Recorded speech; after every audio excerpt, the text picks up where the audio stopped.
Assalamualaikum warahmatullahi wabarakatuh.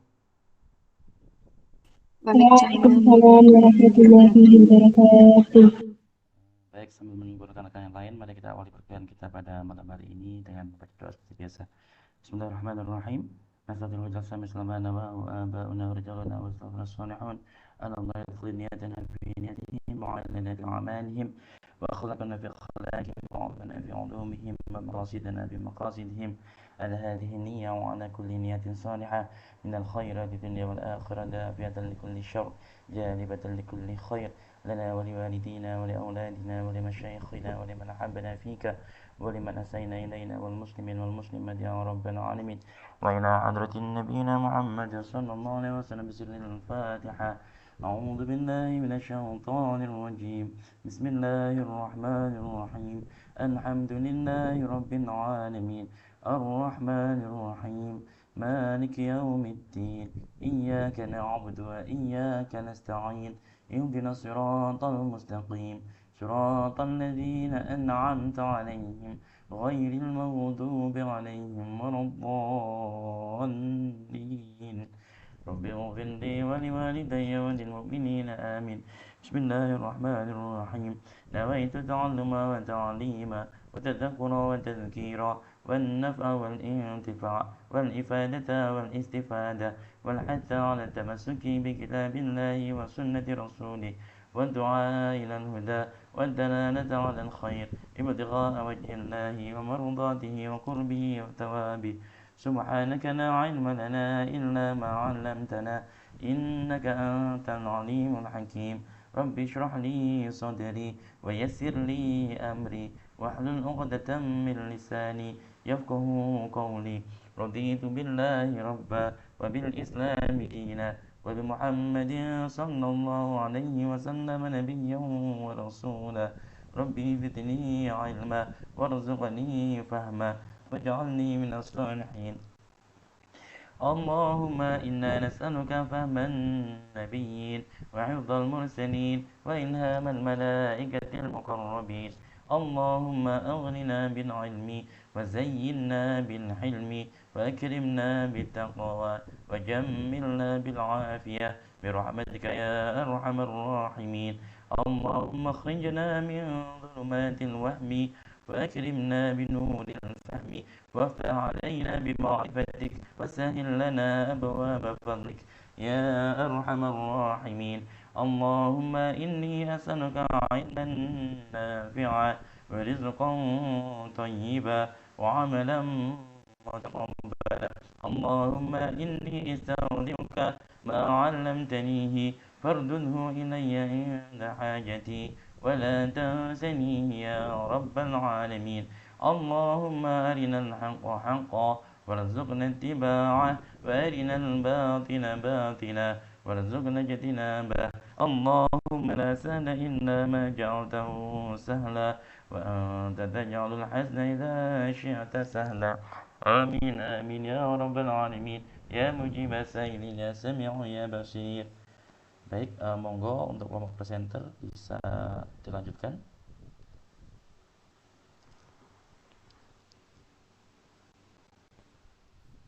Baik, terima kasih Bapak.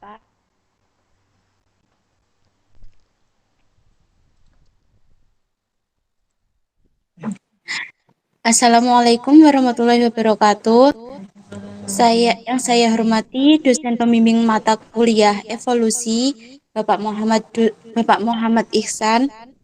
Yang saya banggakan kepada teman-teman sekalian, perkenalkan nama saya Zeni Liyuna Nadia, perwakilan dari kelompok 5 yang akan memimpin acara diskusi kita pada malam hari ini.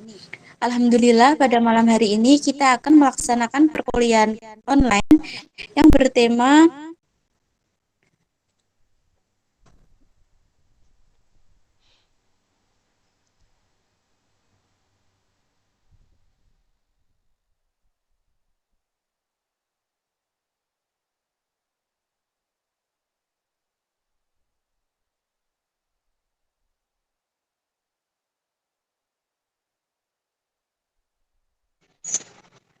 yang bertema Evolution of Genes and Genomes, and Evolution and Development.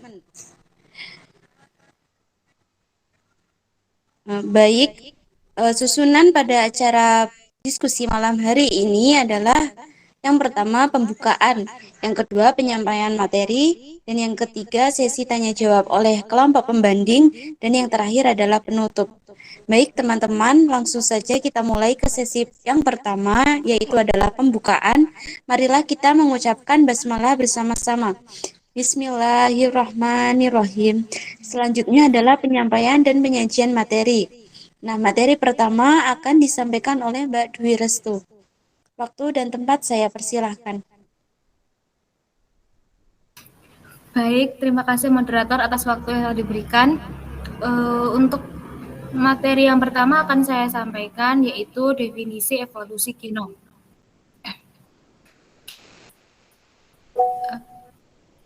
Gen adalah unit molekul DNA atau RNA dengan panjang minimum tertentu yang membawa informasi mengenai urutan asam amino yang lengkap suatu protein atau yang menentukan struktur lengkap suatu molekul RNA ribosom atau tRNA.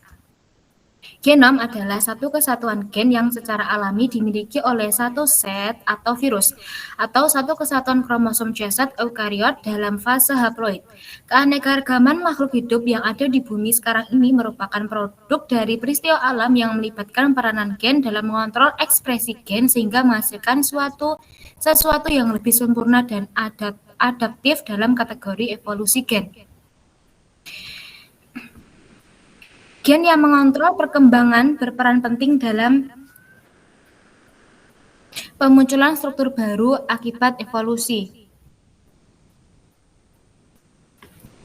Selain mempengaruhi laju pertumbuhan, perubahan genetik dapat juga mengubah pengaturan waktu peristiwa perkembangan itu sendiri, urutan bagian tubuh yang berbeda, multi dan berhenti berkembang. Pada beberapa spesies, perubahan dalam waktu perkembangan mengakibatkan pagdomorfosis, bahasa Yunani paidos atau anak, dan morfisis pembentukan, di mana suatu organisme yang secara seksual sudah dewasa masih tetap mempertahankan sifat-sifat dan ciri-ciri sebenarnya yang merupakan struktur juvenil pada evolusioner tertentu. Tetuanya. Sebagai contoh, sebagian besar spesies salamander melalui tahapan larva yang mengalami metamorfosis menjadi hewan dewasa. Akan tetapi banyak spesies tumbuh mencapai ukuran dewasa dan menjadi dewasa secara seksual, namun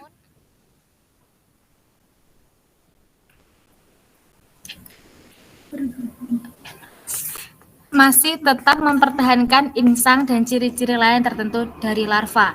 Perubahan evolusioner dari waktu perkembangan seperti itu dapat menghasilkan hewan yang tampak sangat berbeda dari tetuanya, meskipun keseluruhan perubahan genetiknya mungkin lainnya sedikit. Selanjutnya adalah variasi ukuran genom di antara organisme. Yang pertama adalah nilai C. Pada organisme haploid, seperti bakteri, ukuran genom ditunjukkan pada total DNA di dalam genom. Pada organisme diploid ataupun poliploid, ukuran genom didefinisikan sebagai jumlah DNA dalam genom haploid yang tidak direplikasi, seperti halnya pada inti sperma. Ukuran genom juga disebut nilai C.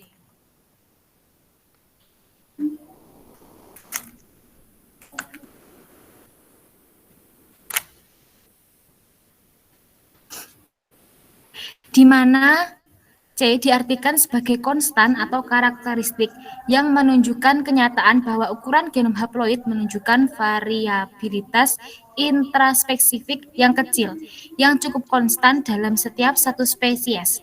Sebaliknya, nilai C memiliki variasi yang luas dari spesies satu ke spesies yang lain, baik pada prokariot maupun eukariot. Ukuran genom inti pada eukariot biasanya dalam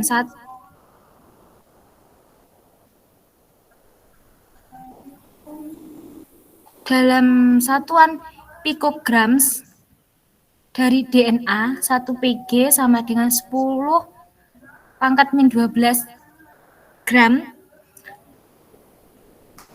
Genom terkecil prokariot umumnya dinyatakan dalam satuan Dalton, suatu unit dari atom relatif atau massa molekul. Ukuran dari genom yang masih tergolong terkecil, serta ukuran spesifik untayan DNA lebih sering dinyatakan dalam base pairs atau BP atau kilopairs atau KB dari DNA atau RNA untayan ganda. 1 KB sama dengan 1000 BP. Sequence genom yang lengkap biasanya dinyatakan dalam megabase pairs atau 1 MB sama dengan 1000 KB.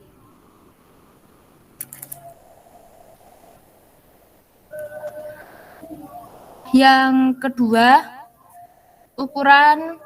evolusi ukuran genom pada prokariot.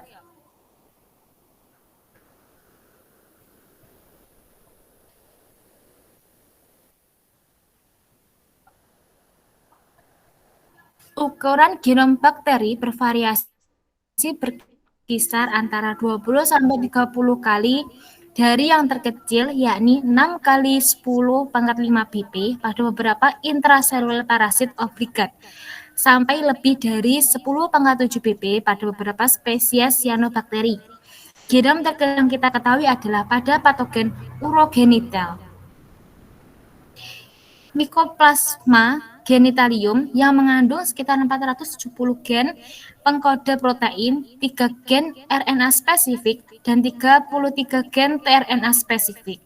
Gen pembawa informasi yang terkandung dalam genom M genitalium dipercaya hanya sedikit yang lebih besar dari jumlah minimal yang dibutuhkan untuk kehidupan yang mandiri. Sejumlah pada bakteri lain kurang lebih pada kisaran 500 hingga 8.000, kira-kira berkisar 20 kali. Dengan kata lain, variasi gen kira-kira hampir sama dengan variasi pada nilai C. Baik, itu tadi materi dari saya. Waktu dan tempat saya serahkan kepada moderator.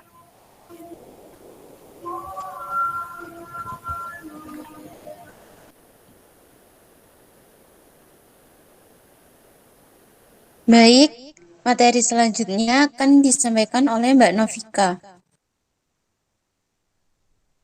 Baik, terima kasih moderator atas waktu yang diberikan. Selanjutnya saya akan memaparkan materi lanjutan dari Mbak Dwi, yaitu variasi ukuran genom di antara organisme. Yang ketiga yaitu genom minimal. Nah, pada tahun 1950, Morowitz dan rekannya melakukan pencarian genom dan berwujud replikasi autonom terkecil.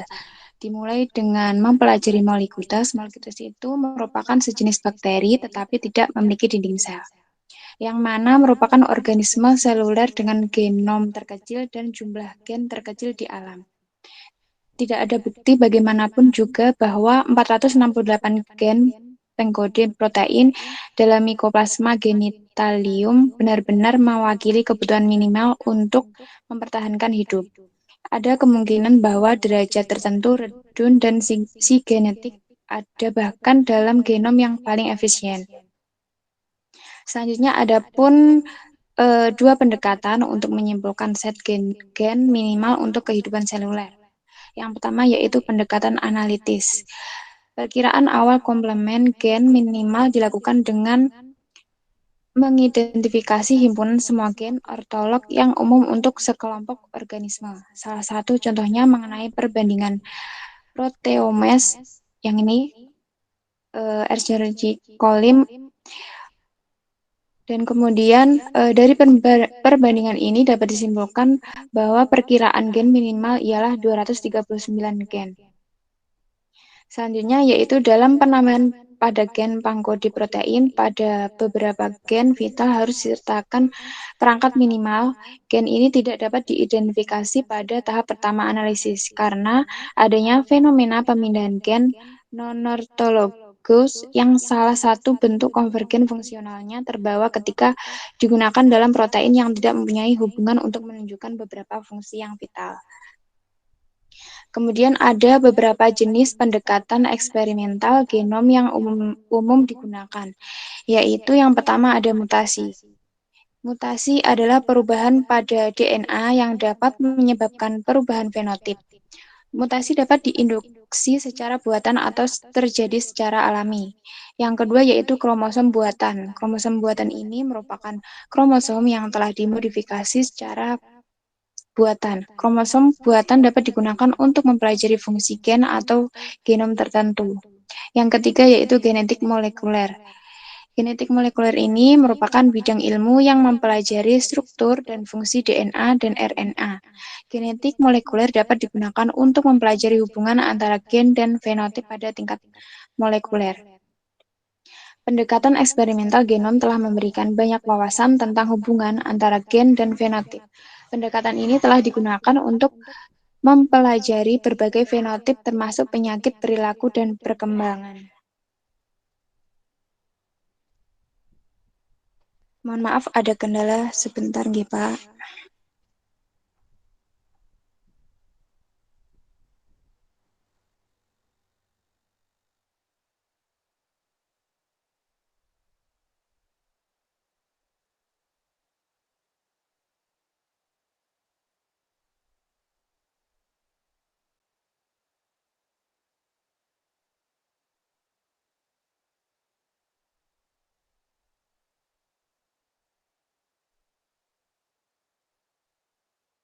Selanjutnya yaitu C. Miniaturisasi genom.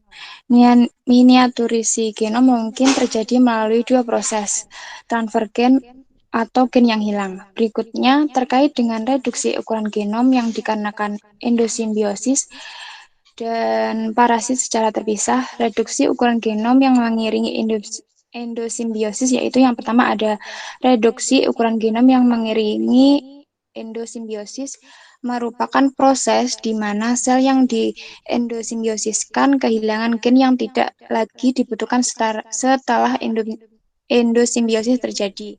Yang kedua yaitu reduksi ukuran genom pada parasit. Parasit ini melibatkan hubungan yang intim antara dua organisme, sebuah inang yang menyediakan banyak keperluan metabolik dan fisiologis bagi yang lain yaitu yang memparasit. Parasitisme ini selalu mengakibatkan kehilangan fungsi genetik pada parasit dan sebagai akibatnya reduksi pada ukuran genom. Selanjutnya yaitu ukuran genom pada eukariotik dan nilai C paradok. Nilai C pada eukariotik biasanya lebih besar daripada prokariotik tetapi ada pengecualian. Contohnya Yes Saccharomyces cerevisiae mempunyai genom yang ukurannya hampir sama dengan beberapa bakteri gram positif seperti Streptomyces colicolor dan Streptomyces rhinosus dan lebih kecil dari kebanyakan spesies Cyanobacteria terutama genus Calothrix.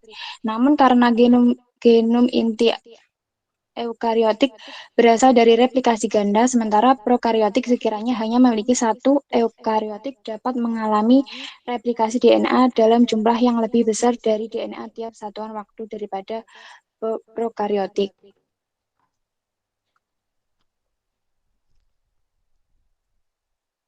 Selanjutnya yaitu kelima pemeliharaan DNA non-genik. Yang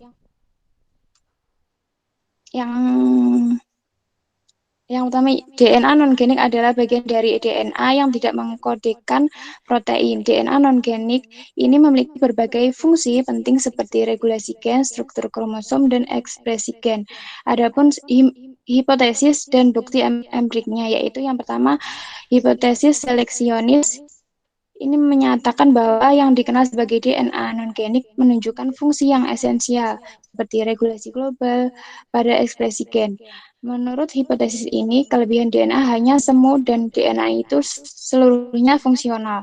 Akibatnya, jika terjadi delesi pada DNA akan mempengaruhi kemampuan organisme. Yang B yaitu hipotesis netralis. Hipotesis ini menyatakan bahwa fraksi DNA non-genik kurang berfungsi secara genetik dan fisiologis. Bahkan menurut Ohno 1972 menyebutkan bahwa DNA ini sebagai sampah DNA untuk menjelaskan ketidakfungsinya. Menurut pandangan hipotesis ini, DNA non-genik hanya merupakan hasil kebetulan semata selama proses evolusi dan tidak mempengaruhi kemampuan organisme, tetapi akan diteruskan dari generasi ke generasi yang tak terbatas. Kemudian yaitu C. Hipotesis seleksionis intragenom. Hipotesis seleksionis intragenom menganggap DNA non-genik sebagai parasit fungsional atau simbion genetik yang terakumulasi di genom dan secara aktif dipertahankan oleh seleksi intragenomik karena tingginya dalam tingkat reproduksi dibandingkan dengan yang dari fraksi genom. Selanjutnya, hipotesis nukleotipik merupakan hipotesis ini menghubungkan fungsi struktural untuk DNA non-genik, yaitu fungsi yang tidak menghubungkan dengan sifatnya yang membawa informasi genetik. Nah, yang terakhir yaitu bukti pemeliharaan DNA non-genik sangat sedikit sekali bukti tentang hipotesis ini. Bahkan kebanyakan indikasi menjelaskan bahwa sebagian besar apa yang sekarang dianggap DNA non-genik memang tidak memiliki informasi genetik dan dapat dihapus tanpa efek fenotipik yang jelas. Oleh karena itu, tampaknya bahwa kelebihan DNA pada eukariota tidak menghasilkan sistem metabolisme sampai batas yang signifikan, dan bahwa kebutuhan misalnya energi dan nutrisi akan mempertahankan dan mereplikasi sejumlah besar DNA non-genik yang tidak berlebihan. Mungkin itu yang dapat saya sampaikan. Selanjutnya saya kembalikan ke moderator. Terima kasih. Baik, terima kasih untuk pemateri. Materi selanjutnya akan saya sampaikan. Nah, materi selanjutnya adalah struktur urutan yang berulang dari genom eukariotik. Genom eukariotik ditandai dengan dua fitur utama. Yang pertama adalah pengulangan sukulen dan yang kedua adalah komposisi kompar yang termentalisasi menjadi fragmen yang berbeda yang ditandai dengan komposisi nukleotida spesifik. DNA berulang terdiri dari sukulen nukleotida dari berbagai panjang dan komposisi yang terjadi beberapa kali dalam genom, baik bersama-sama atau secara tersebar. Segmen DNA yang tidak berulang yang disebut sebagai salinan tunggal atau DNA unik. Pada pola pokok penyebaran pengulangan, fraksi berulang ditemukan terdiri dari dua jenis famili. Yang pertama yaitu lokasi sukulen berulang dan yang kedua adalah penyebaran sukulen berulang. Yang pertama adalah lokasi sukulen berulang. Kebanyakan genom eukariotik mengandung urutan DNA berulang secara acak. Dalam beberapa spesies, urutan berulang yang tersusun secara random ditemukan pada semua kromosom, sementara lainnya dibatasi pada lokasi kromosom tertentu. Sebagai contoh, lebih dari 60% dari genom Drosophila nasutoides terdiri dari DNA satelit dan sebagai besar terlokalisasi pada salah satu dari 4 autosom dan kromosom Y yang tampaknya mengandung dalam jumlah sedikit. Yang B, penyebaran sukulen berulang. Kelas kedua dari pengulangan DNA terdiri dari urutan yang tersebar di seluruh genom.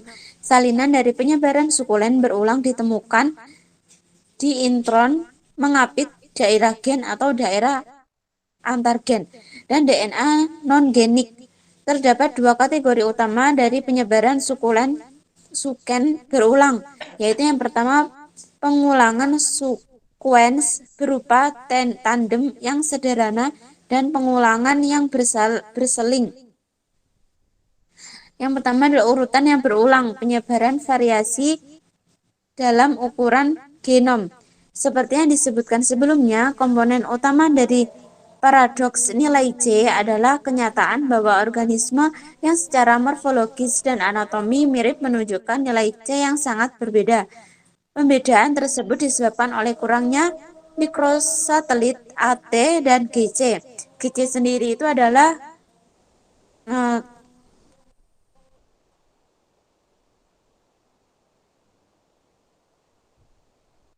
guanin sitosin.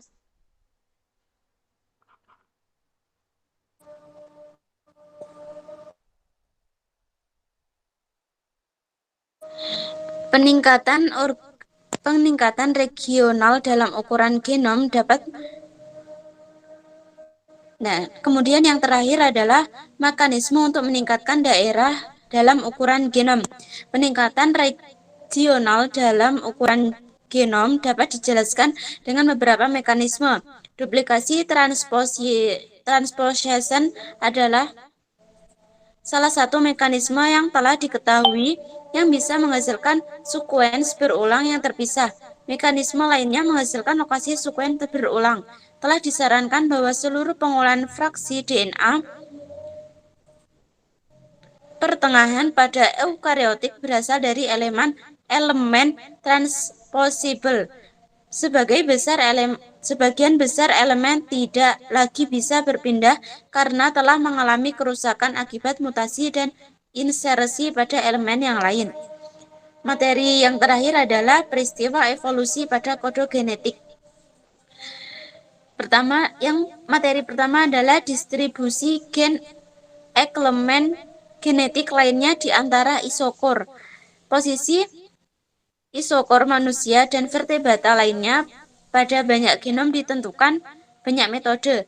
Hampir 30% semua gen manusia merupakan komponen berat yang hanya memiliki 3-5% genom.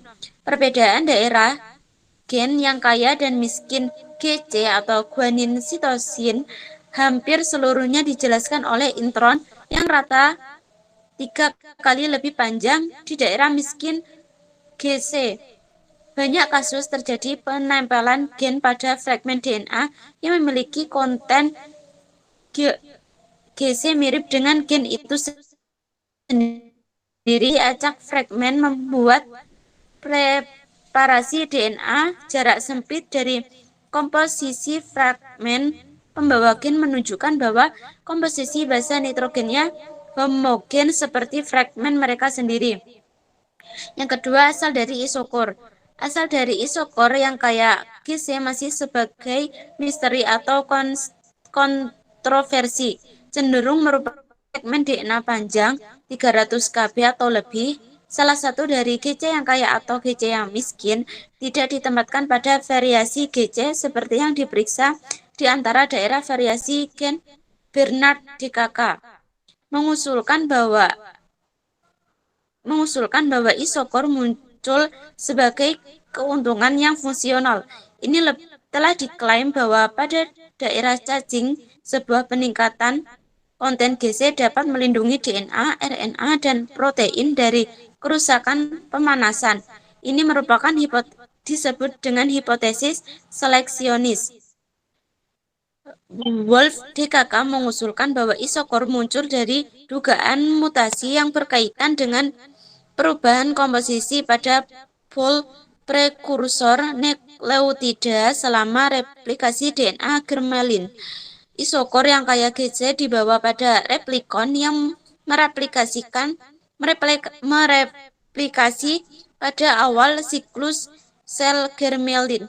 Selama prekursor pol memiliki konten GC yang tinggi, dengan demikian memiliki kecenderungan untuk mutasi menjadi GC.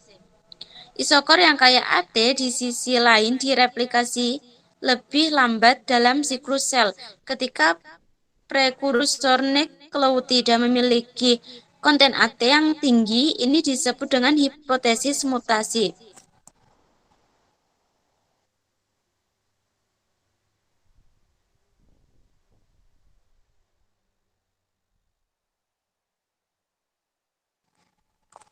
Baik, itulah penyampaian dari materi kelompok kami. Kemudian acara selanjutnya yaitu memasuki sesi tanya jawab.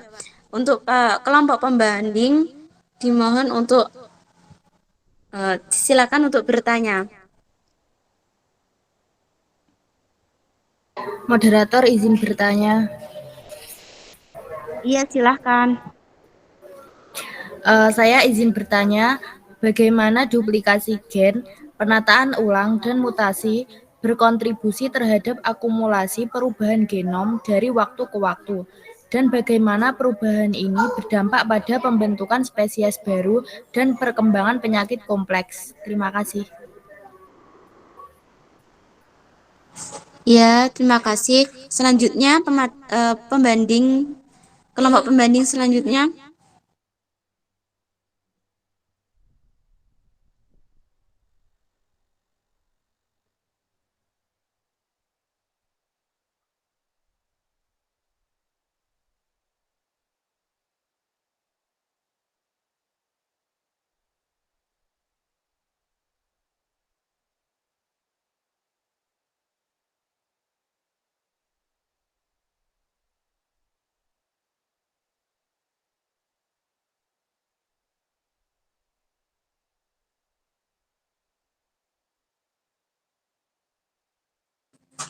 Apakah dari anggota kelompok pembanding lainnya tidak ada pertanyaan?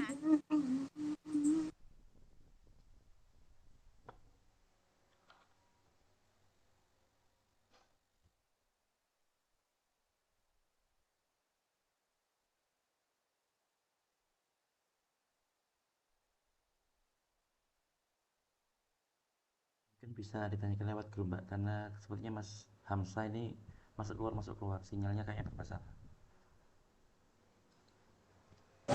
Oh, baik, Pak. Selanjutnya, sambil menunggu kelompok pembanding akan dilanjutkan presentasi dari kelompok 6.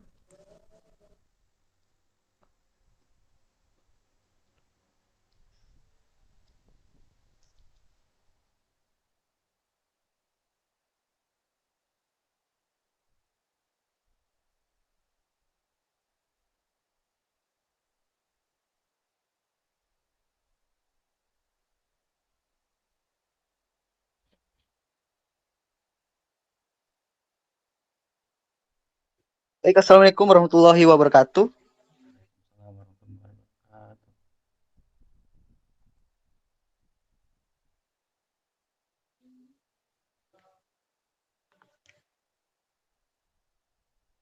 wabarakatuh. Yang terhormat kepada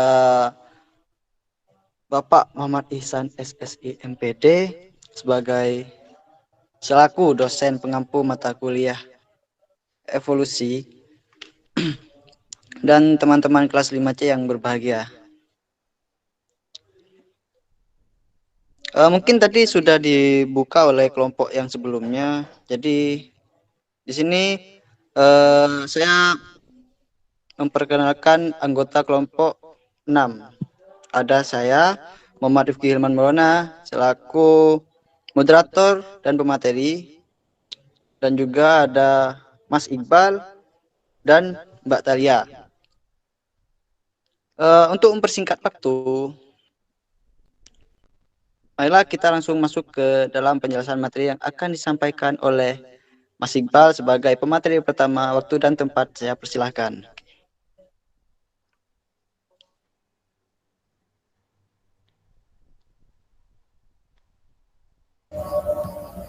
Baik, terima kasih moderator. Izin share screen.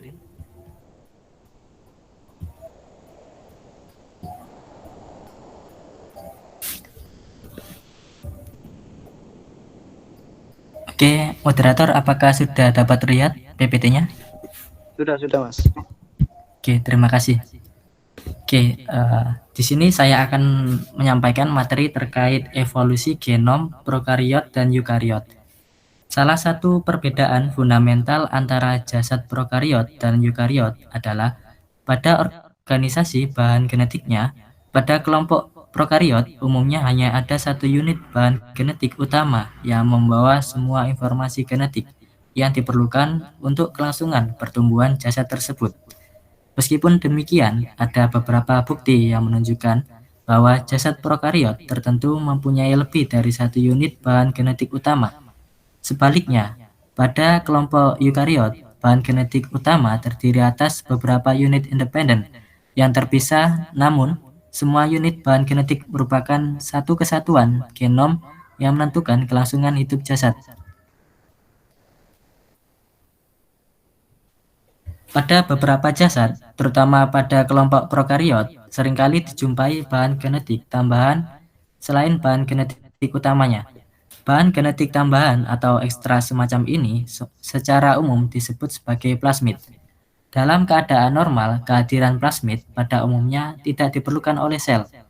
Jika sel jasad tersebut membawa plasmid, maka genom jasad tersebut meliputi satu kesatuan gen yang ada pada bahan genetik utamanya dan gen yang ada pada plasmid tersebut.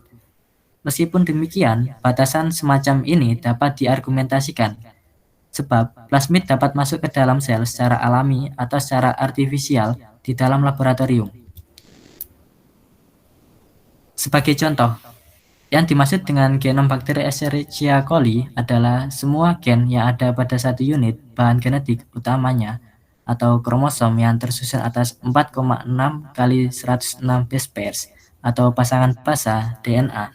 Sebaliknya, pada beberapa prokariot, misalnya Pseudomonas sp dan Rhizobium sp, diketahui ada unit bahan genetik yang seringkali dianggap sebagai plasmid raksasa atau giant plasmid, yang secara genetis merupakan bahan genetik yang vital untuk jasad tersebut.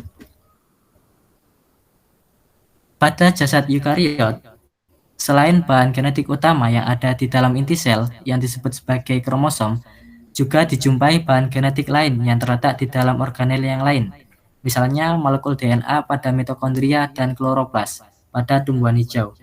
Oleh karena itu, pada jasad semacam ini, yang dimaksud dengan genom adalah semua unit gen yang ada pada kromosom dalam fase haploid, termasuk gen yang ada pada bahan genetik ekstra, baik yang ada di mitokondria maupun kloroplas.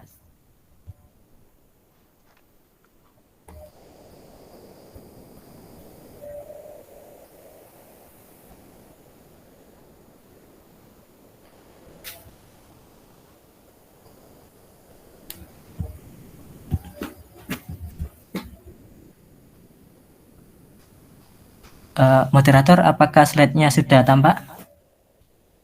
Sudah, bisa dilanjut, Mas. Sudah ya? Oke, terima kasih. Sebentar.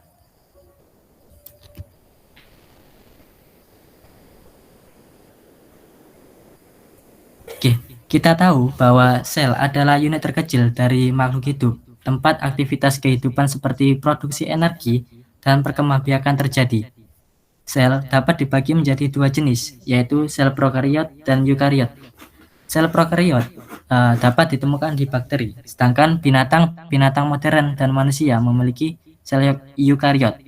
Sel prokariot sangatlah sederhana karena kromosom yang mengandung DNA tidak dilindungi oleh membran inti. Sedangkan sementara itu sel eukariot memiliki inti sel atau kita sebut sebagai nukleus yang mengandung kromosom. Sel eukariotik juga memiliki struktur yang lebih kompleks daripada sel prokariot, karena sel eukariot memiliki organel-organel yang tidak dimiliki oleh sel prokariot. Organel-organel memiliki beberapa tugas yang mendukung kehidupan sel eukariot. Salah satu organel dari sel eukariot adalah mitokondria yang memiliki tugas untuk menghasilkan energi bagi sel. Keberadaan mitokondria dalam sel eukariot memberi kita petunjuk mengenai asal mula sel eukariot. Dari pembahasan di atas kita tahu bahwa sel eukariot lebih modern dibandingkan dengan sel prokariot. Berdasarkan teori evolusi, makhluk hidup yang pertama muncul di bumi adalah dalam bentuk sel prokariot atau bakteri.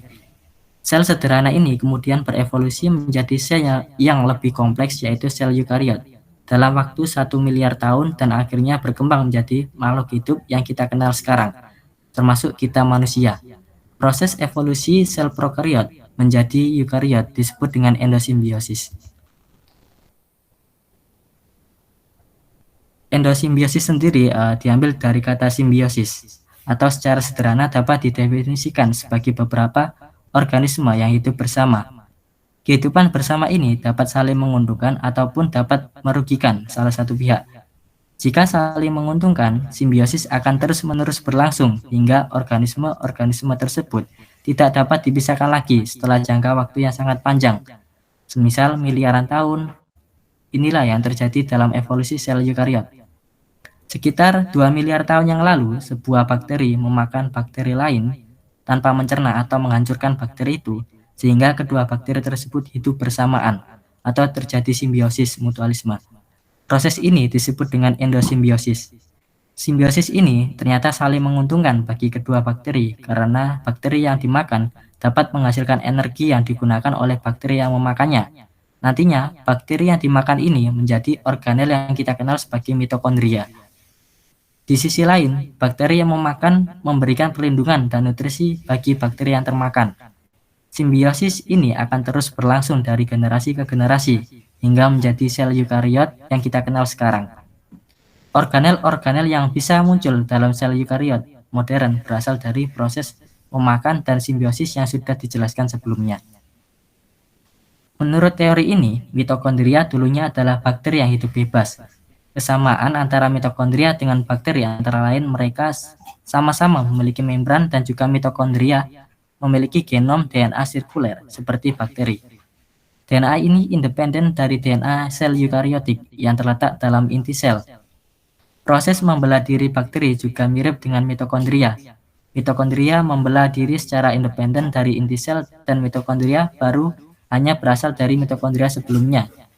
Jika mitokondria lepas dari sel eukariot, sel tersebut tidak dapat memproduksi mitokondria kembali. Contoh lain dari proses endosimbiosis ini adalah asal mula kloroplas. Bisa dilihat pada gambar ini, yaitu organel dalam sel eukariot tumbuhan yang dapat menghasilkan energi melalui fotosintesis. Kloroplas berasal dari cyanobacteria yang dimakan oleh sel lain dan hidup bersama setelah itu. Cyanobacteria termasuk bakteri bebas yang dapat menghasilkan energi melalui fotosintesis. Eukariot adalah sel dengan nukleus sejati, terpisah dari sel lainnya. Organisme eukariot meliputi alga, protozoa, jamur, tumbuhan, dan hewan.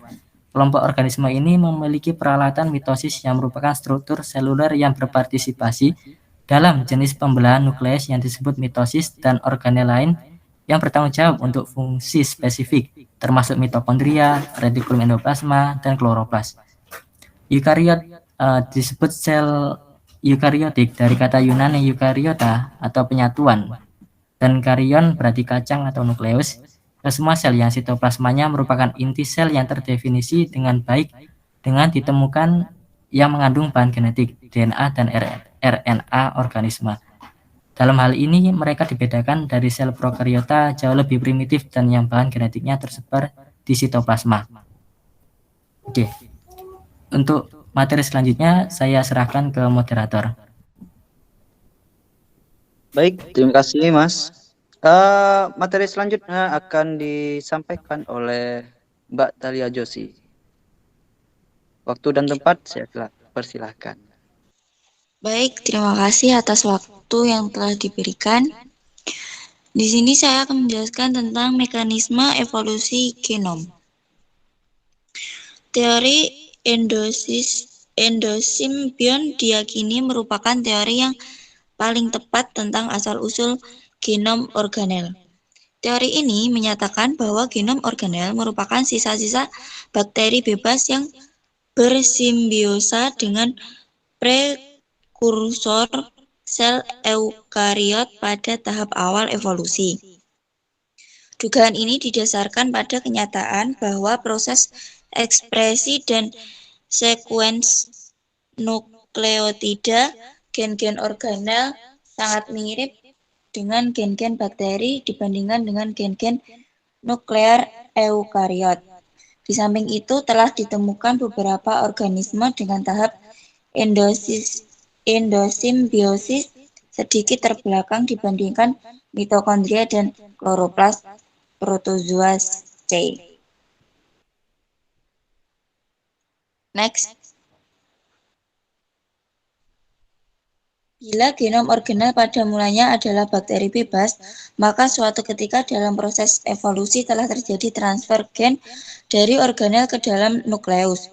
Proses ini belum banyak terungkap, tetapi diyakini bahwa transfer gen dari organel ke dalam nukleus terus terjadi. Pada tahun 1980-an, ditemukan beberapa tanaman yang genom kloroplasnya mengandung segmen-segmen DNA. Bahkan seluruh DNA merupakan salinan dari bagian genom mitokondria. Genom mitokondria Arabidopsis mengandung berbagai segmen gen nuklear DNA dan 16 fragmen genom. Kloroplas termasuk 6 gen-gen tRNA yang tetap aktif setelah transfer ke mitokondria. Genom nuklear Arabidopsis mengandung beberapa segmen pendek genom mitokondria dan kloroplas. Next. Pengurangan ukuran genom yang menyertai endosimbiosis. Miniaturisasi genom keseluruhan terjadi setelah peristiwa endosimbiotik yang menyebabkan peningkatan pada mitokondria dan kloroplas. Banyak gen-gen organel yang berlebihan dan hilang tanpa ada penggantian melalui penghapusan yang lainnya telah dipindahkan ke genom inti. Contohnya, genom inti ragi mengandung 300 gen pengkode protein yang berfungsi dalam mitokondria. Namun, genom mitokondrianya hanya mengandung 8 gen pengkode protein. Next. Pengurangan ukuran genom dalam parasit. Parasitisme termasuk hubungan erat antara dua organisme inang yang memberikan banyak kebutuhan metabolis dan fisiologis kepada yang lain. Dalam hal ini adalah parasit. Parasitisme selalu menyebabkan kehilangan fungsi genetis dalam parasit dan berakibat pengurangan ukuran genom. Contohnya jenis pohon merunduk Epipagus virginiana, kerabat parasit non-fotosintesis lavender, basil, dan cantip, atau semacam tanaman yang mengandung permanen sangat disukai kucing yang memiliki genom kloroplas sangat kecil 70.000 BP yang hanya mengandung 42 gen.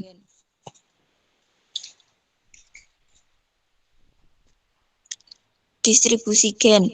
Ada bagian-bagian dengan kepadatan gen yang tinggi dan bagian dengan kepadatan gen yang rendah. Distribusi kromosom kurang seragam daripada yang ada pada ragi, dengan kromosom X memiliki kepadatan gen yang lebih rendah dibandingkan dengan kromosom yang lain. Tetapi keberangkatan dari keseragaman tidak sangat besar. Evolusi jumlah gen. Bukti-bukti empiris menunjukkan bahwa pada beberapa garis keturunan kompleksitas genik telah meningkat sangat besar.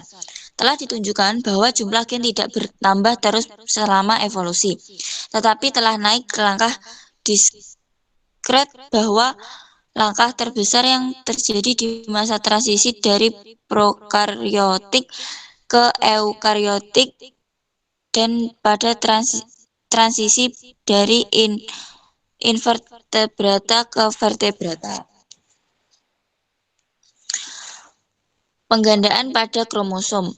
Variasi genetika berasal dari mutasi yang acak terjadi pada genom organisme.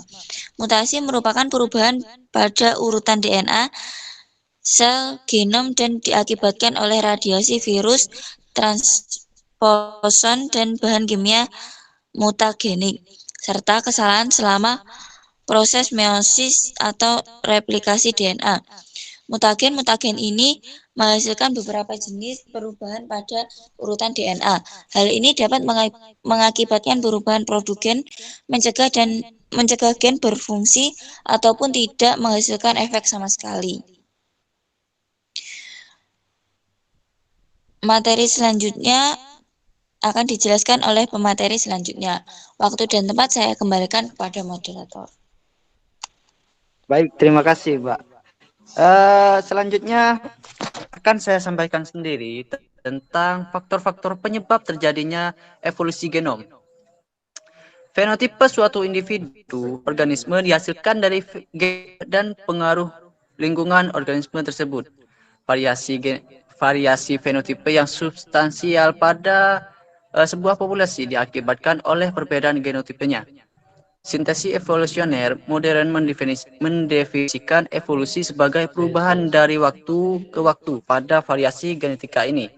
Frekuensi alel tertentu akan berfluktuasi menjadi lebih umum atau kurang umum relatif terhadap bentuk lain gen itu.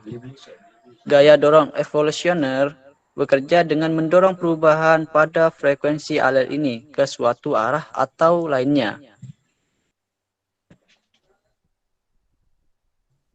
Variasi berasal dari mutasi bahan genetika, migrasi antar populasi, dan perubahan susunan gen melalui reproduksi seksual. Variasi juga datang dari tukar ganti gen yang berbeda, contohnya melalui transfer gen horizontal pada bakteria dan hibridisasi pada tanaman. Walaupun terdapat variasi yang terjadi secara terus-menerus melalui proses-proses ini, kebanyakan genom spesies adalah identik pada seluruh individu spesies tersebut. Nah, secara umum variasi gen dapat dibedakan menjadi 5 penyebab, yakni mutasi rekombinasi gen, genetic drift, gen flow, dan seleksi alam. Yang pertama, mutasi. Mutasi terjadi secara acak yang beradaptasi hanya sebagian kecil. Bila suatu mutasi mempunyai nilai ketahanan dan bentuk baru yang diturunkan telah nampak, maka ketahanan, kedewasaan, dan reproduksi dari bentuk baru itu tidak bersifat acak lagi. Mereka cenderung untuk bertambah dalam populasi dibandingkan dengan anggota populasi lain yang mempunyai nilai selektif rendah. Walaupun mutasi adalah dasar variasi, tetapi perannya hanya kecil. Yang lebih penting, kombinasi dan poliploidi.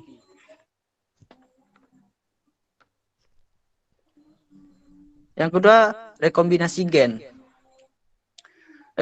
Rekombinasi gen merupakan proses pemutusan seunting bahan genetika yang kemudian diikuti oleh penggabungan dengan molekul DNA lainnya. Pada eukariota, rekombinasi biasanya terjadi selama meiosis sebagai pindah silang kromosom antara kromosom yang berpasangan.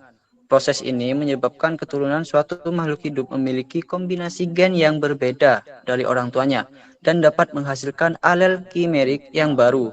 Pada biologi evolusioner, perombakan gen ini diperkirakan memiliki banyak keuntungan, yakni mengizinkan organisme yang bereproduksi secara seksual menghindari Rechet Mahler.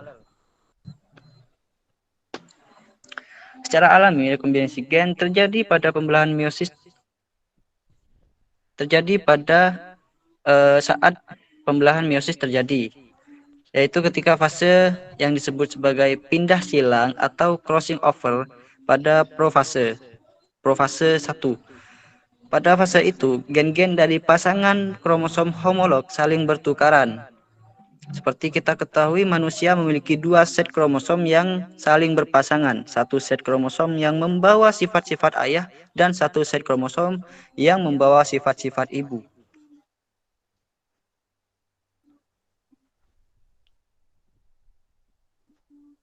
Next, Mas.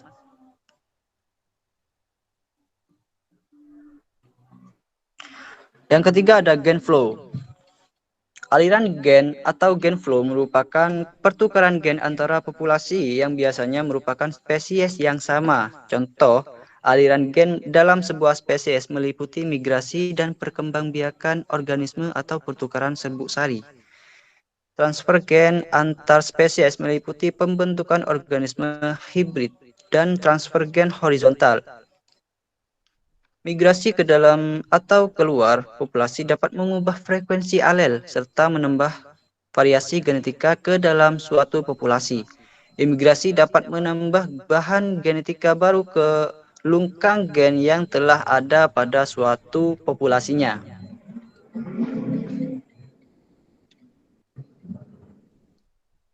Sebaliknya, emigrasi dapat menghilangkan bahan genetika karena pemisahan reproduksi antara dua populasi yang berdivergen diperlukan agar terjadi spesiasi. Aliran gen dapat memperlambat proses ini dengan menyebarkan genetika yang berbeda antar populasi. Aliran gen dihalangi oleh barisan gunung, samudra, dan padang pasir. Bahkan, bangunan manusia seperti tembok raksasa Cina dapat menghalangi aliran gen tanaman.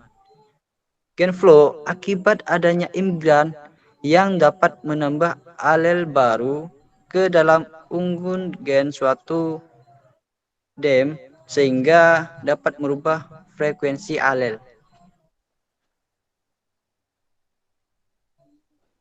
Yang keempat, genetic drift.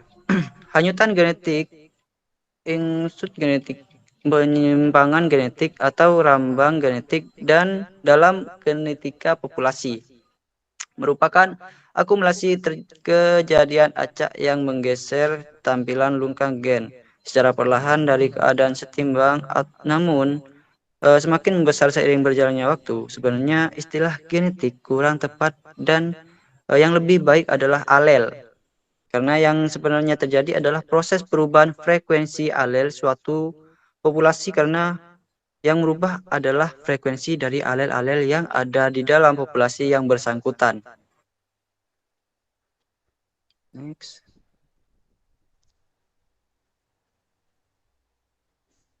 Hanyutan genetik berbeda dari seleksi alam. Yang terakhir ini merupakan proses tak acak yang memiliki kecenderungan membuat alel menjadi lebih atau kurang tersebar pada sebuah populasi dikarenakan efek alel pada kemampuan individu beradaptasi dan reproduksi.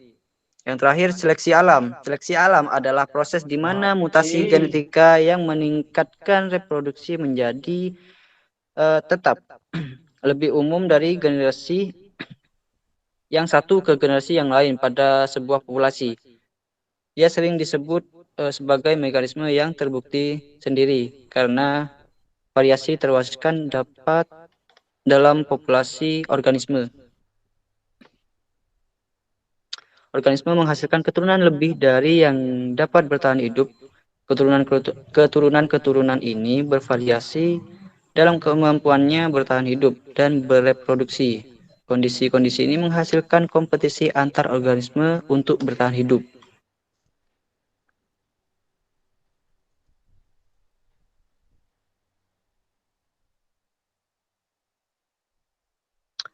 Baik, sesi selanjutnya adalah tanya jawab. Bagi kelompok pembanding bisa langsung on mic ya.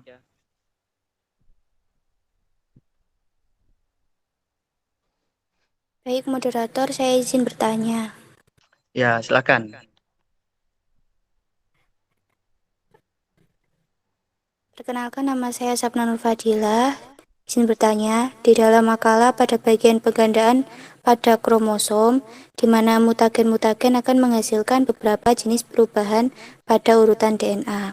Nah, pertanyaannya, bisa dijelaskan jenis perubahan apa saja yang ada pada urutan DNA tersebut? Terima kasih. Baik, selanjutnya. Oke, Mbak Devi.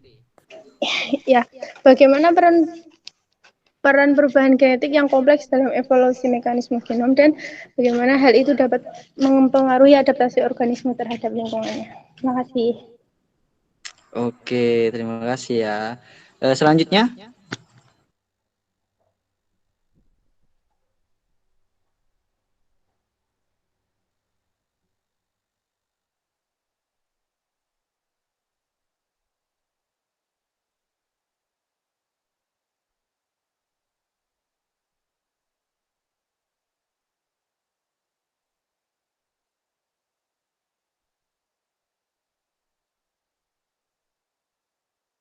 Sudah tidak ada dari kelompok pembanding?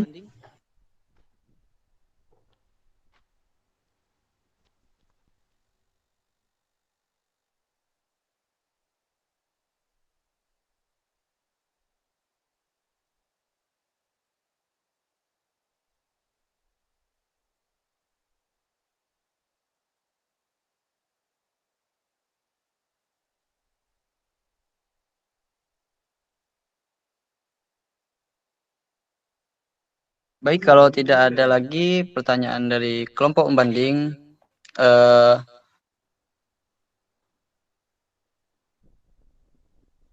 kami dari kelompok 6 minta waktu untuk mencari jawaban dan kami kembalikan kepada kelompok 5 untuk menjawab pertanyaan dari kelompok pembanding.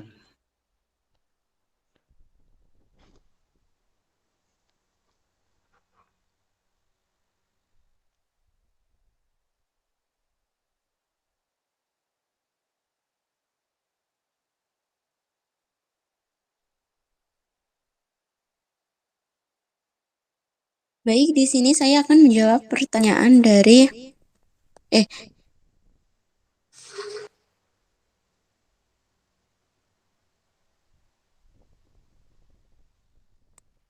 Baik, di sini saya akan menjawab pertanyaan dari Mbak Mahda.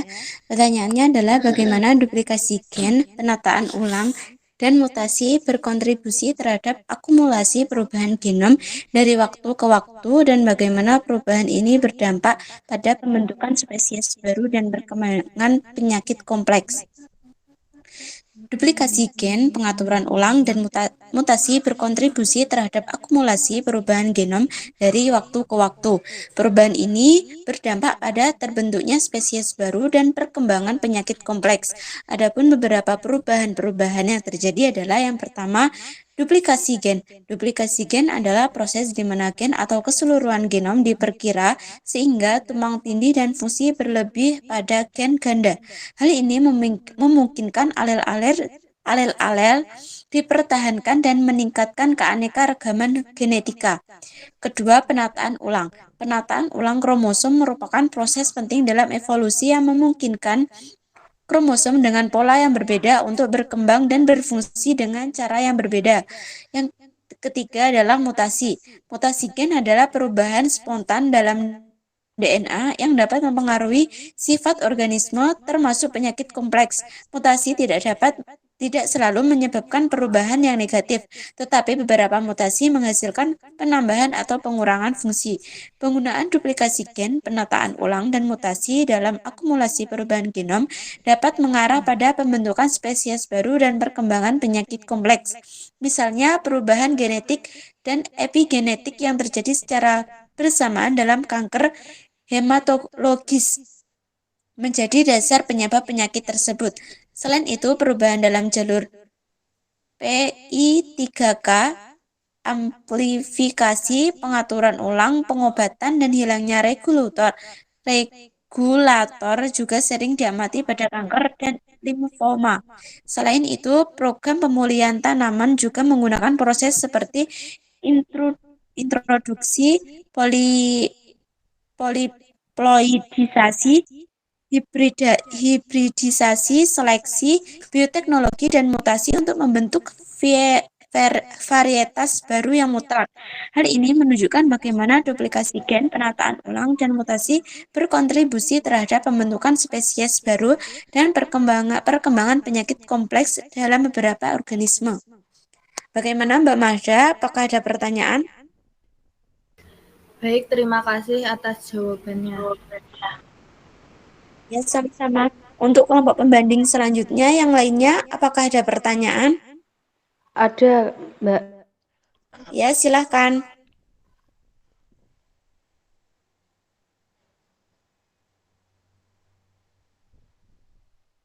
Baik, terima kasih tadi pada saat presentasi dari kelompok yang pertama disampaikan bahwa tentang pendekatan eksperimental genom itu telah memberikan banyak wawasan tentang hubungan antara gen dan fenotip. Kemudian pertanyaannya adalah apa fungsi gen yang terkandung dalam genom minimal? Terima kasih.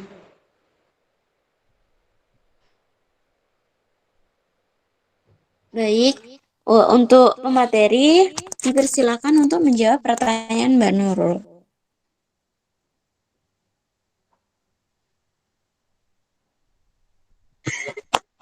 Baik, terima kasih moderator atas waktu yang diberikan. Selanjutnya saya akan menjawab pertanyaan dari Mbak Nurul yang tadi sudah menulis di grup WA ya Mbak Nurul. Jawabannya yaitu fungsi gen yang terkandung dalam genom minimal dapat dikelompokkan menjadi 3 kategori utama. Yang pertama yaitu gen-gen yang diperlukan untuk metabolisme dasar, seperti gen yang mengkodekan enzim untuk memecah makanan, menghasilkan energi, dan membangun molekul penting lainnya. Nah, gen-gen dalam kategori ini sangat penting untuk kelangsungan hidup organisme. Gen-gen ini bertanggung jawab untuk menyediakan energi dan bahan baku yang diperlukan untuk semua fungsi sel lainnya. Yang kedua yaitu gen yang diperlukan untuk replikasi DNA, seperti gen yang mengkodekan enzim untuk menyalin DNA dan memperbaiki kerusakan DNA. Gen kategori ini diperlukan untuk menjaga integritas genom. Gen-gen ini bertanggung jawab untuk menyalin DNA dengan benar dan memperbaiki kerusakan DNA yang terjadi. Yang ketiga yaitu gen-gen yang diperlukan untuk translasi mRNA, seperti gen yang mengkodekan enzim untuk membuat protein dari mRNA. Nah, gen kategori ini diperlukan untuk memproduksi protein. Protein adalah komponen penting dari semua sel dan memainkan peran penting dalam berbagai fungsi seluler. Terima kasih.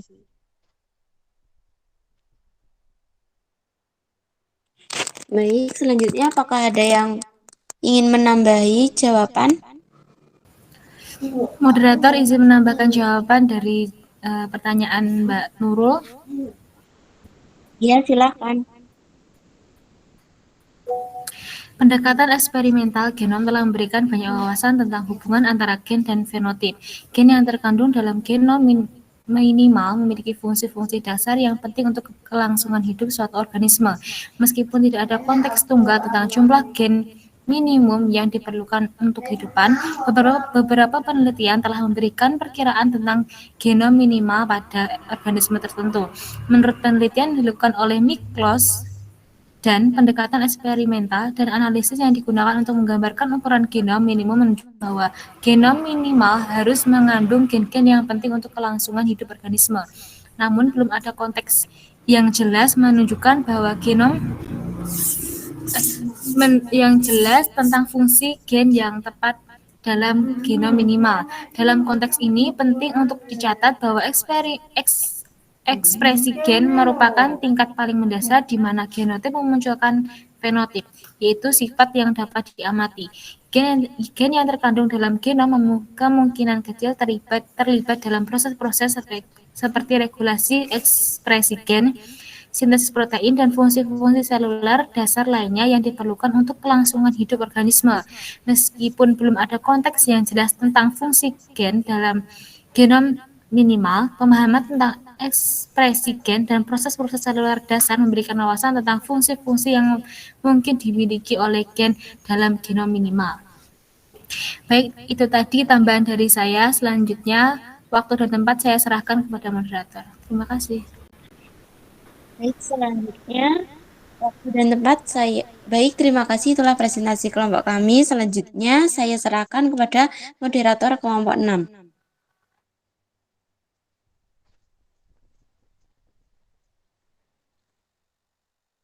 Oke, baik. Terima kasih kepada moderator kelompok 5 ya.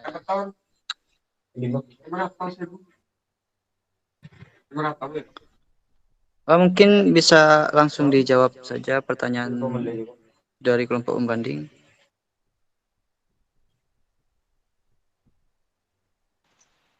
Baik, di sini saya akan menjawab pertanyaan dari Mbak Sapna. Yang pertanyaannya, jenis perubahan apa saja yang ada pada urutan DNA tersebut? Mutagen dapat menyebabkan beberapa jenis perubahan pada urutan DNA, termasuk substitusi bahasa atau pergantian satu bahasa dengan bahasa yang lain, delesi atau penghapusan satu atau beberapa bahasa, dan insersi atau penambahan satu atau beberapa bahasa. Selain itu, mutagen juga dapat menyebabkan perubahan besar seperti inversi atau pembalikan urutan bahasa tertentu atau duplikasi penyalinan sebagian atau seluruh urutan DNA. Semua perubahan ini dapat mempengaruhi informasi genetik dan berpotensi menyebabkan perubahan dalam fungsi gen atau bahkan mengarah pada masalah kesehatan. Bagaimana Mbak Sapna? Baik, terima kasih.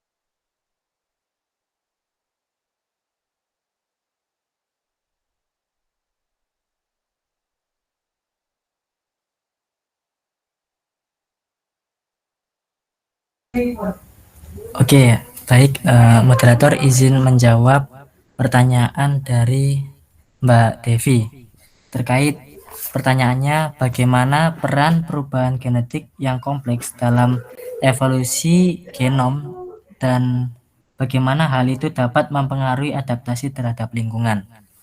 Jadi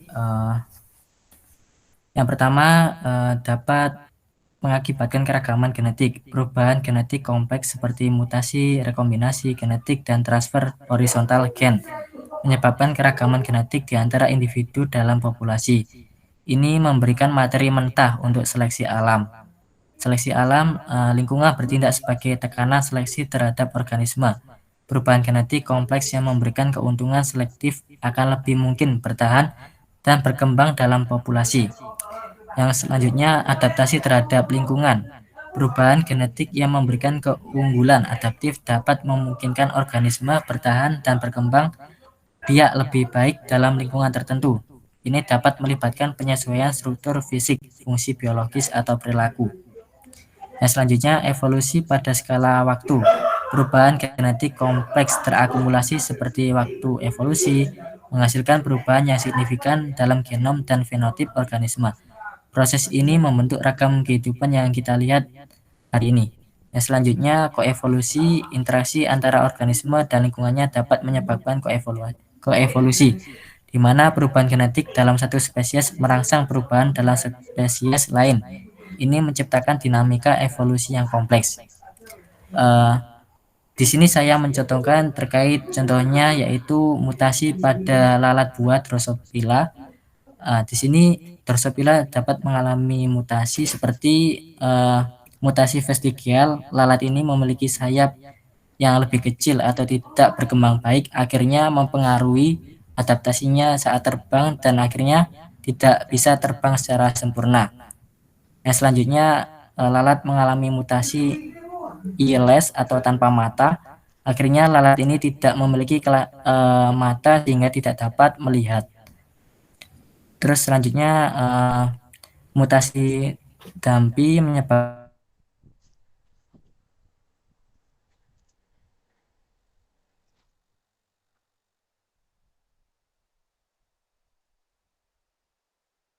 tempat yang seharusnya menjadi kaki.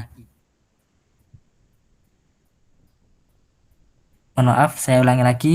Mutasi yang selanjutnya, mutasi antenapedia menghasilkan lalat dengan antena yang tumbuh di tempat yang seharusnya menjadi kaki. Seperti itu. Saya kembalikan ke moderator. Bagaimana pertanyaan dari Mbak Devi? Jawaban, Mas.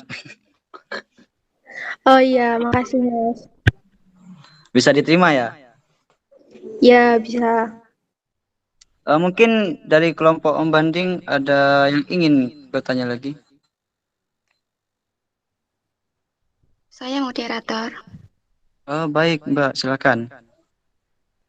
Saya dari kelompok Om Banding sing bertanya, apakah evolusi genom ada kaitannya dengan perubahan genetik dan molekuler yang terjadi pada suatu spesies dari generasi ke generasi? Terima kasih. Oke, baik, saya langsung jawab saja ya. Evolusi genom terkait erat dengan perubahan genetik dan molekuler pada suatu spesies dari generasi ke generasi. Proses evolusi melibatkan variasi genetik yang timbul secara alami melalui mutasi, rekombinasi genetik, dan faktor lainnya.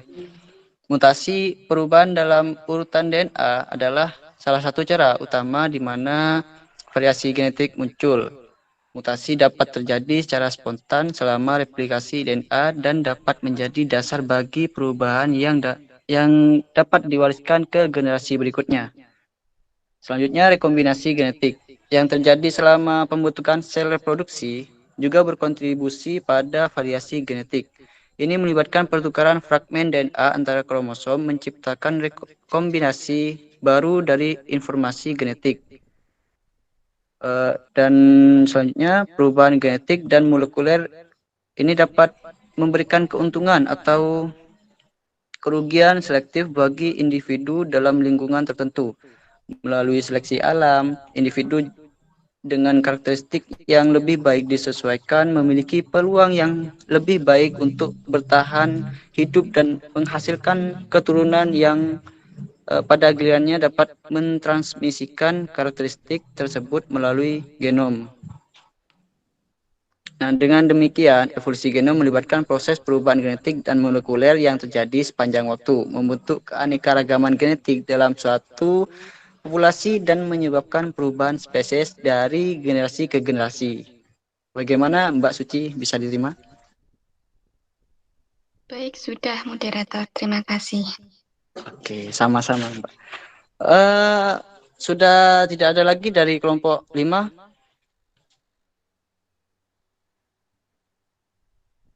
Sudah. Oke, baik. Ini saya wakilkan saja ya untuk penutupan. Jadi mungkin cukup sekian presentasi dari kelompok 5 dan kelompok 6. Kurang lebihnya mohon maaf. Jadi saya selaku moderator dari kelompok 6, mohon maaf yang sebesar-besarnya. Saya akhiri. Wassalamualaikum warahmatullahi wabarakatuh. Waalaikumsalam warahmatullahi Wabarakatuh. Waktu dan tempat saya kembalikan kepada Bapak Ihsan. Baik, terima kasih untuk kelompok 5 dan 6 atas presentasinya dan juga kelompok berbanding atas pertanyaannya. Di sini ada beberapa hal yang perlu saya sampaikan. Pertama, tentang penyebutan beberapa istilah ya. Jadi masih ada beberapa istilah yang pengucapannya itu masih perlu untuk diperbaiki ya. Jadi untuk kali ini tidak masalah karena mungkin masih pertama kali, tapi kalau untuk ke depan mohon untuk hal semacam ini bisa dihindari. Yang pertama misalkan penyebutan tadi tentang base pair ya. Jadi bukan base pair ya. Jadi base pair, bacanya base pair, pasang basa. Jadi kita tahu bahwa DNA kita itu kan kalau kita sequencing, jadi DNA kita itu kalau kita baca itu kan urutannya kan merupakan gabungan dari ATGC yang mungkin AATTGC, ATGC dan sebagainya. Pokoknya intinya pasti terdiri atas 4 huruf ini, 4 bahasa nukleotida ini. Jadi itulah yang disebut sebagai, karena A berpasangan dengan T, G dengan C, C dengan G, T dengan A, maka itulah disebut sebagai pasang basa atau base pair. Jadi saya ulangi lagi, penyebutannya adalah base pair. Kemudian tadi misalkan penyebutan streptomyces, ya myces bukan myces. Jadi beberapa hal semacam ini itu insya Allah nanti perlu kita perbaiki. Kemudian germline, ya bukan germline dan sebagainya. Jadi memang hal-hal istilah-istilah yang berbahasa asing ini memang sulit untuk bisa kita pelajari, kecuali kita harus mendengarkan langsung bagaimana native-nya atau orang asli atau orang barat sana itu menyebutkan istilah ini ya.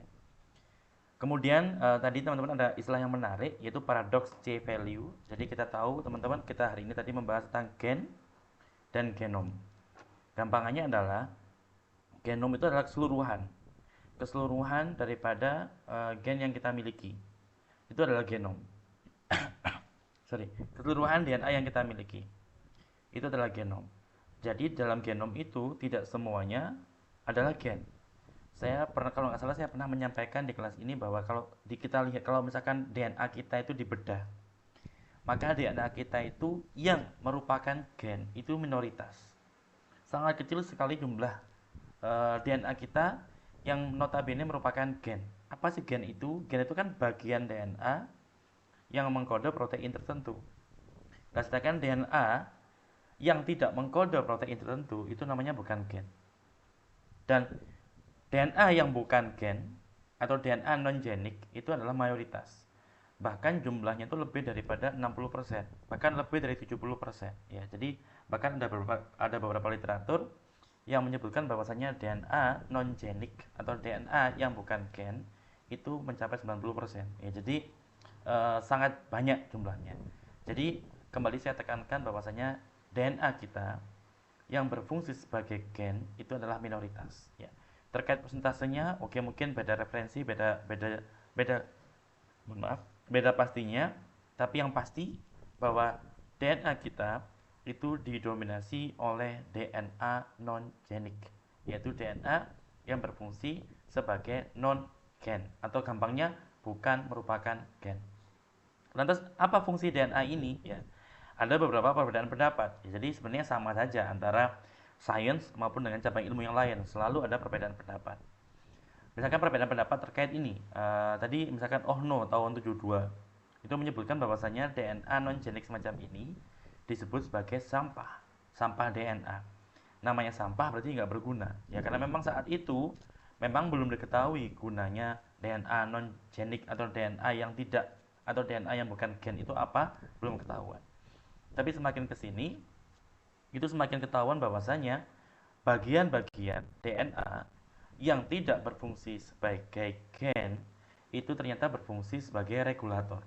Ya, jadi berfungsi untuk mengatur bagaimana sebuah gen itu beraktivitas. Ya. Ini mohon maaf sepertinya mungkin video saya nge-lag ya, tapi mohon nanti bisa semoga masih bisa terdengar. Jadi lagi-lagi tidak semua DNA kita adalah gen, dan bahkan DNA kita yang termasuk gen itu minoritas, dan mayoritas DNA kita adalah DNA non-genik. Dan fungsi daripada DNA non-genik ini adalah sebagai regulator aktivitas DNA yang genik atau gen-gen kita. Jadi mereka berfungsi sebagai regulator. Kemudian sekarang ditanya, Pak, apakah ukuran genom manusia dengan ukuran hewan-hewan yang ukuran hewannya itu lebih kecil daripada manusia, itu manusia lebih banyak? Jawabannya adalah tidak. Saya ulangi, Pak, apakah ukuran genom dari organisme yang ukuran tubuhnya lebih besar itu selalu lebih besar ukuran genomnya? Jawabannya adalah tidak. Jadi ukuran genom sebuah organisme tidak selalu identik dengan kompleksitas tubuh organisme itu. Maksudnya tidak selalu ukuran genom sebuah organisme itu identik dengan tingginya tingkat evolusi organisme yang bersangkutan. Sebagai contoh, ukuran genom kita manusia dibandingkan dengan ukuran salah satu spesies dari golongan amuba, ya kecil sekali hewannya. Ternyata ukuran amuba tertentu itu memiliki ukuran genom yang jauh lebih besar daripada manusia. Lebih besar daripada ukuran manusia. Jadi ukuran genom sebuah organisme tidak selalu identik dengan kompleksitas struktur tubuhnya. Makanya misalkan, Pak, apakah manusia itu ukuran genomnya lebih kecil daripada dinosaurus yang ukurannya lebih besar? Jawabannya belum tentu. Bahkan ada beberapa hewan yang lebih kecil daripada tubuh kita itu memiliki genom yang lebih besar dari kita. Misalkan contoh salamander. Ada axolotl itu seperti salamander. Dia juga memiliki ukuran genom yang lebih besar daripada manusia, meskipun ukuran tubuh kita manusia lebih besar daripada ukuran tubuh mereka. Inilah yang disebut sebagai paradoks C value. Yang tadi C konstan tadi, maka paradoks C value itu mengindikasikan bahwasanya ukuran genom sebuah organisme tidak selalu identik dengan kompleksitas tubuhnya dia. Pertama. Kemudian berikutnya tentang gen. Mungkin teman-teman sekarang sedang belajar tentang genetika.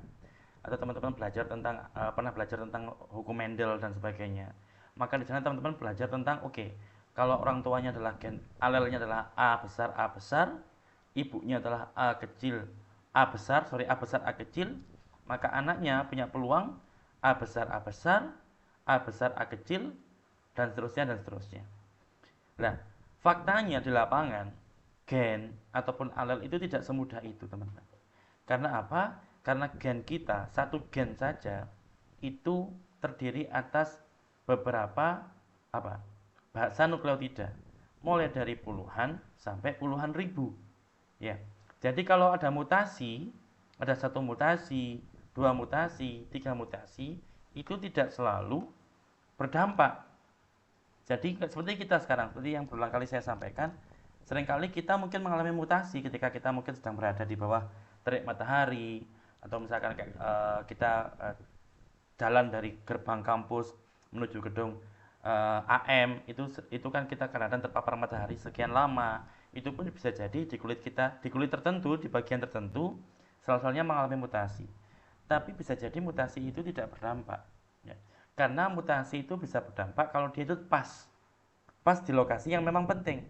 Tapi kalau di lokasi yang tidak penting, atau bahkan lokasi yang tidak berdampak, atau bahkan di lokasi yang mungkin dampaknya akan baru muncul sekian puluh tahun berikutnya, maka ya seolah-olah memang mutasi itu tidak terjadi. Tapi apakah mutasi yang terjadi secara terus-menerus nanti bisa berdampak? Jawabannya adalah iya.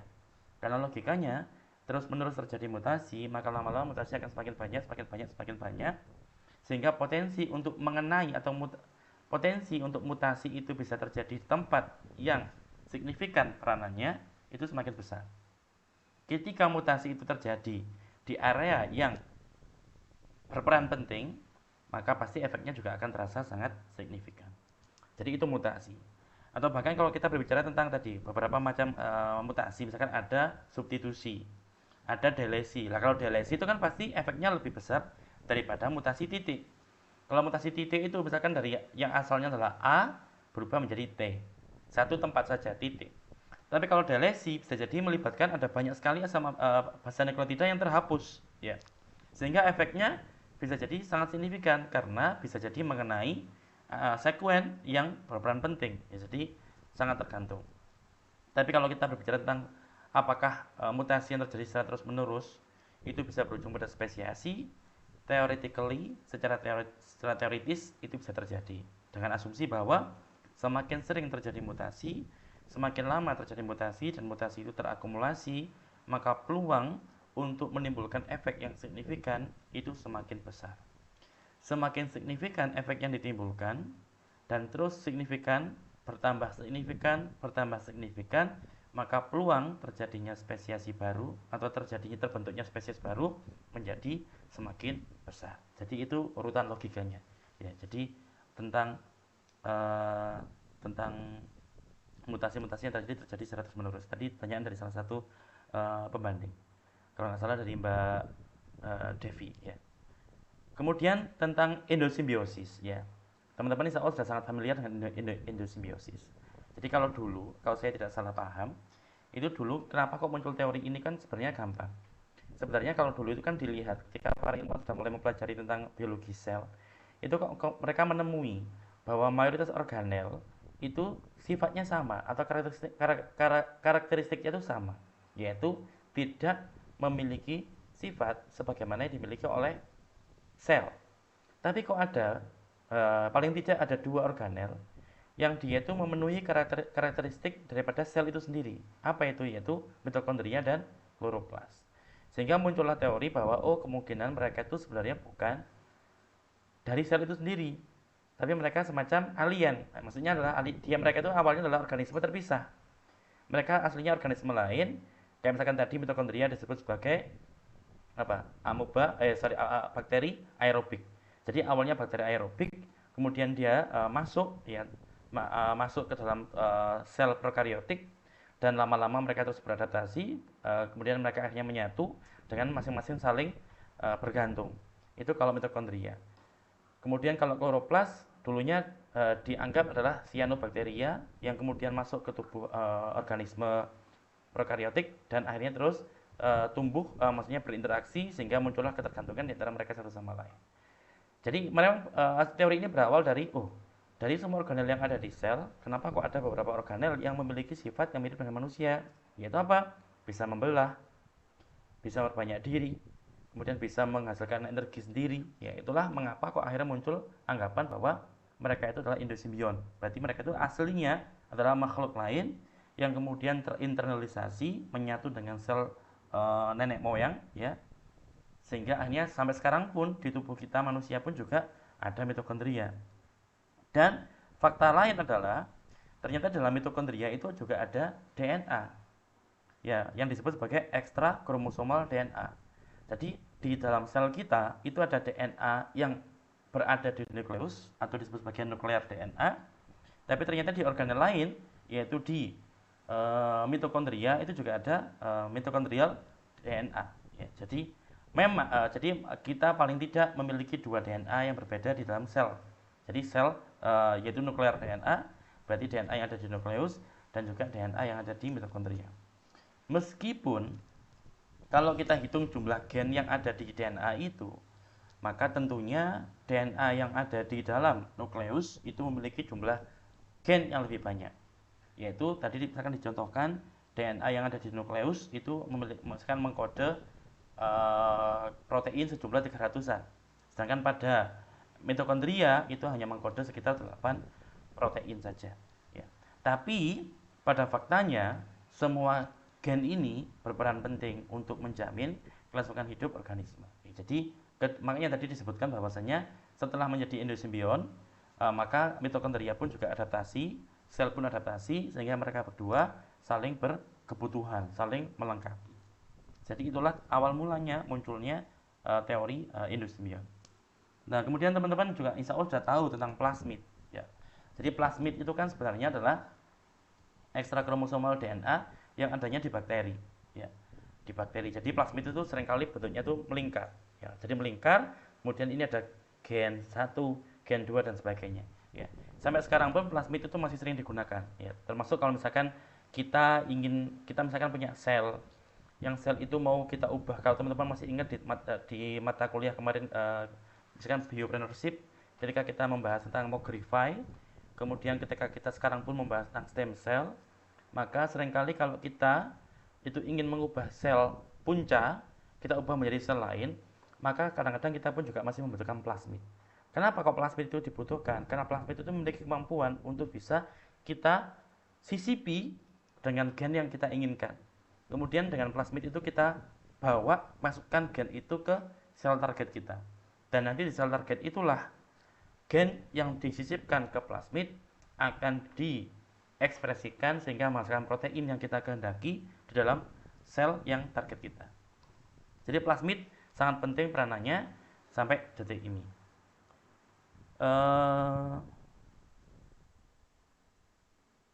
Ya tadi DNA non-genik sudah. Oh iya, tadi misalkan juga ada penyebutan lain, misalkan tadi saya lupa penyebutan sequence, ya sequence bukan sukulen, ya bukan sukuen, ya. Jadi sequence DNA berarti ATGC. Kalau sequence asam amino berarti ada 21 asam amino yang kita tahu bersama. Jadi itulah sequence itu urutan. Ya, jadi misalkan kalau kita punya tasbih yang lama, maka urutan butir-butir tasbih itulah namanya sequence, ya. Jadi hal itu juga untuk memudahkan penyebutan urutan asam amino kita sebut sebagai sekuen asam amino. Untuk memudahkan penyebutan urutan basa nukleotida kita sebut sebagai sekuen nukleotida. Kemudian tadi ada istilah mikrosatelit. Nah, salah satu fungsi yang baru diketahui pada DNA non-genik. Jadi kembali lagi saya sedikit ingatkan, tubuh kita itu didominasi oleh DNA yang non-genik atau DNA yang tidak berfungsi sebagai gen. Namun ternyata yang DNA non-genik yang dulunya dianggap sebagai sampah itu sekarang semakin banyak ketahuan fungsinya. Salah satunya adalah mikrosatelit. Ternyata di dalam area DNA non-genik ini ada sebuah sekuen, ya sekuen bukan sebuah, banyak ya, berulang-ulang. Jadi banyak ditemukan, itu disebut sebagai mikrosatelit. Jadi mikrosatelit ini adalah urutan basa nukleotida yang cenderung konstan berulang-ulang. Dan ini itu bisa menjadi ciri khas. Ya, contoh dalam kasus penemuan identitas, misalkan Misalkan di TKP kejahatan itu terjadi pembunuhan misalkan, dan pembunuhan itu kemudian dicari kira-kira pelakunya siapa. Maka kemudian di lokasi TKP tadi dicari kira-kira ada nggak sih barang-barang yang bisa meninggalkan bekas daripada pelaku. Misalkan puntung rokok, atau misalkan kalau nun sewu contoh yang paling mudah itu adalah contoh pemerkosaan. Pada pemerkosaan itu kan ada bekas dari pelaku yang tertinggal, dan itu bisa diambil bekasnya kalau misalkan masih baru diambil, atau misalkan bekas KDRT atau bekas penganiayaan oleh salah satu oknum misalkan. Pokoknya selama hal itu masih baru terjadi, maka peluang untuk bisa menemukan bekas-bekasnya pelaku itu semakin tinggi. Contoh kalau misalkan habis berkelahi, maka peluang untuk menemukan ini sebagian kulit, sel kulit dari pelaku mungkin masih tersisa, misalkan habis mukul ya, maka mungkin bisa jadi di permukaan kulit korban itu masih terdapat sisa kulitnya pelaku. Yang mana kulit itu kan sel, dan sel kulit itu memiliki inti. Karena dia memiliki inti, mereka memiliki DNA. Nah, maka dengan itu nanti kita bisa lihat DNA-nya, kita fokusnya bukan pada gen, tapi fokusnya pada malah daerah yang non-genik. Yang nanti di sana itu kalau ada mikrosatelitnya pelaku, dan mikrosatelit itu adalah sangat unik, sangat spesifik, maka nanti tinggal dicocokkan dengan database di kepolisian. Oh, ternyata pelakunya adalah si Fulan. Oh, Fulan itu melakukan dengan bukti bahwa di permukaan kulit korban itu masih terdapat sisa-sisa kulit tangan pelaku ketika tadi menganiaya korban. Jadi itulah salah satu fungsi yang sekarang ini semakin banyak ditemukan, termasuk juga untuk ini, identifikasi anak. Jadi misalkan kasus ada anak yang tertukar, atau ada anak yang hilang dan sebagainya, dan akhirnya ketemu, maka untuk memastikan orang tuanya juga bisa dilakukan analisis DNA, bukan di gennya, tapi fokusnya adalah di daerah DNA yang non-genik. Jadi inilah fungsi DNA non-genik yang dulunya dianggap sebagai sampah, ternyata semakin kesini semakin ketahuan banyak.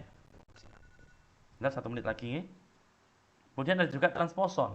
Jadi transposon itu ada memang sekuen DNA tertentu yang dia itu memang memiliki kemampuan untuk berpindah-pindah. Berpindah dari kromosom satu ke kromosom lainnya, berpindah dari kromosom satu kemudian berpindah ke tempat lain yang masih dalam satu kromosom, itu juga ada kemampuan seperti itu. Ya, jadi oleh karena itu mengapa kok variasi pada manusia itu sangat tinggi, karena memang ada seperti transposon ini. Kemudian dalam kasus bakteri, ya, jadi ada banyak bakteri itu yang punya kemampuan untuk memakan DNA daripada organisme lain. Ya, jadi misalkan ada organisme yang mati, kemudian akan dimakan oleh bakteri-bakteri detrivor, yang kemana kemudian termasuk DNA-nya juga kemakan. Nah, kemakannya itu bisa jadi akan terintegrasi ke dalam DNA-nya si bakteri yang bersangkutan. Ya, jadi ada memang makhluk hidup seperti ini yang dia itu mampu menyerap DNA yang ada di sekitarnya. Ya, jadi ini juga termasuk salah satu penyebab terjadinya mutasi. Karena bayangkan, ya, makan DNA utuh bisa jadi nanti akan terintegrasi ke dalam tubuhnya, sehingga bisa jadi DNA-nya akan menjadi kombinasi antara DNA asli dia dengan DNA yang baru dia ambil. Ya, jadi memang banyak sekali mekanisme dalam kehidupan kita yang mampu menyebabkan terjadinya mutasi. Baik itu tadi disebutkan oleh Mbak Talia kalau nggak salah, ada substitusi, ada mutasi titik, ada delesi, ada sebagainya. Jadi, dan alhamdulillah tidak semua mutasi itu berdampak, ya. Bayangkan kalau semua mutasi itu berdampak, maka sudah nggak ada orang yang sehat, ya. Tapi fakta bahwa masih banyak orang yang sehat berarti banyak sekali mutasi yang terjadi namun tidak berdampak, dan itu juga perlu kita syukuri, ya. Ya, mungkin itu saja yang bisa saya tambahkan. Mohon maaf kalau masih ada kurang-kurangnya, dan terima kasih karena teman-teman sudah bersedia untuk kuliah malam hari, dan alhamdulillah semakin tertinggal sedikit waktu pembelajaran kita semester ini, dan sudah insya Allah pekan depan kita sudah mulai masuk UAS. Jadi mari kita siapkan, semoga diri kita selalu sehat, amin ya rabbal alamin. Insya Allah teman-teman akan semakin banyak tugas di akhir-akhir ini. Semoga teman-teman juga senantiasa diberi kesehatan, keberkahan, dan kelancaran untuk semuanya, amin amin ya rabbal alamin. Mari kita akhiri perkuliahan kita pada malam hari ini dengan membaca doa kafaratul majelis. Semoga ya semuanya bermanfaat fi dunya wal akhirah, amin amin ya rabbal alamin. Subhanakallahumma wa bihamdika asyhadu an la ilaha illa anta astaghfiruka wa atubu ilaik. Wassalamualaikum warahmatullahi wabarakatuh.